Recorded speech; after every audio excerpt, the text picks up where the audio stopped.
સ્થાનિક સ્વરાજની ચૂંટણીને લઈને એક તરફ રાજકીય ગરમાવો છે તો બીજી તરફ ક્યાંક ને ક્યાંક સુરત દેવ પણ તપી રહ્યા છે.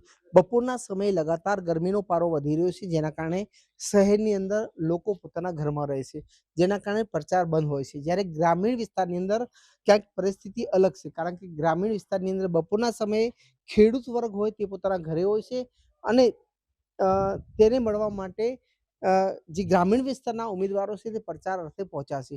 હું આપને આ દ્રશ્યો બતાવવા જઈ રહ્યો છું નાની હિરવાણી ગામના, કે જ્યાં પાંછા તાલુકા પંચાયતની સીટના ઉમેદવાર છે, ભાજપના ઉમેદવાર. તે ખરાબ બપોરે પણ પ્રચાર કરી રહ્યા છે. ગરમી લગાતાર વધી રહી છે, પરંતુ પ્રચારમાં જરાય પણ ઢીલાસ નથી. મારી સાથે ઉમેદવાર છે, તેમનાથી વાત કરીશું. સાહેબજી, ગરમીનો પારો લગાતાર વધી છે, બપોરનો સમય છે અને આપ પ્રચારમાં લાગ્યા છો, લોકોનો કેટલો સાથ મળે છે?